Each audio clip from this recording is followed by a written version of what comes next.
To create web stories within a specific project, let's go to the CMS dashboard in the top left corner, and then from the sidebar, select Stories. This is a pro-only feature and will not appear in the free version of the builder.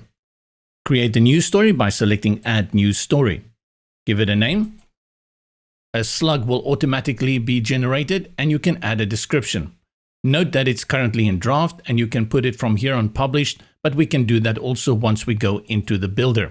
Select Save Changes, and then once you've done that, you'll notice here in the bottom that you have the option to edit, duplicate, preview, and delete. If I select back here in the top, or I just select Stories, you will have all your stories appear here in a list. The same options for edit, duplicate, and delete will appear here. And to bring in your content, we work with Edit. Go ahead and select Edit. Stories work like slides, and you can bring in pre-made stories. I will do that by going here to the bottom and bring in a new slide, and this opens the Stories block manager. Let's select this one here. I'll select the first one and then click here on Replace Global Styling to work with this story's color. Once I've done that and I have one slide, I can go to the first slide and at the top click on Delete. Add a second slide, and I'll bring in the second slide, and this way you build it out. Let's do one more.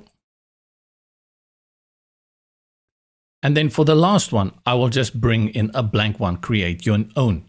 The reason for that is that though we have the builder functions like we would do in the normal builder, the element within the Web Stories builder works a little bit different. Select Add Elements on the sidebar on the left, and you will see we have a reduced number of elements. These have been specially formulated to work well with the Web Stories. Now, they will look familiar, but if I click and hold and bring the button onto the page and I select it, you will see we have a few differences here. First of all, we have these handles. We can easily drag it and make it bigger right on the story slide. The other thing is we can drag it around very easily. There is no restriction as to how it is placed within the slide. In fact, when you go to add elements, you don't even have to click and hold and drag. You can simply click on it and it will appear on the page, and from there you can drag it, resize it, and style it out the way you normally would. The same functions appear here for your icon. You can change out the icon, you can change the background, and you can link it. One new feature here is the slides link. When people click on this one, they can go to a specific slide that you have set here, easily take them there. Then you have your settings and effects. A unique element to the Web Stories is the shape. Select, and this creates nice backgrounds. Easily create shapes, and from the settings, under styling in the sidebar, you can go to basic and also create corners.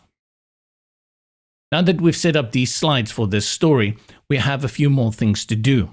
Access the options in the top right-hand corner and then go all the way to the left. If we want these stories to autoplay, select them over here and set the speed at which each slide will pause. You can also select to loop it. I will leave it off for now. Set the background of the slide or also add a color to it. Settings that you will find here is CSS class and custom CSS. Stories are meant to be viewed on a mobile device. So I usually think in terms of a menu that people can scan with a QR code in a restaurant or bistro, and then they have a menu easily here, similar to this, that they can view. While you are working on your desktop, let's go ahead and publish this page and go to preview. If accessed on a desktop, this is what you will see. You can slide, and you have the progress bar to also indicate how you are moving through this story, currently set to loop. You also have navigation arrows on the left and the right. If this was set to autoplay, it will then cycle through these slides, pausing 3 seconds at each slide. To test this as a mobile device, I will activate my inspector by hitting F12 on my keyboard. And then from here, I will toggle on the device toolbar and I'll set it here to any device that I know is a good mobile device. Here you can see the true power of the Web Stories. It comes nicely in and I can swipe with it, or I can click on the left and the right.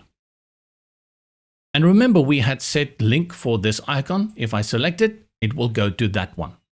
Remember that stories, for all intents and purposes, is actually just another web page. If I go to the content management system, select stories, you will see that we have a normal slug here, just like we would for any page. When creating a menu then, from the categories, you will find that stories also appear here. You can add this as a link to your menu or anywhere that you have a clickable option on the page.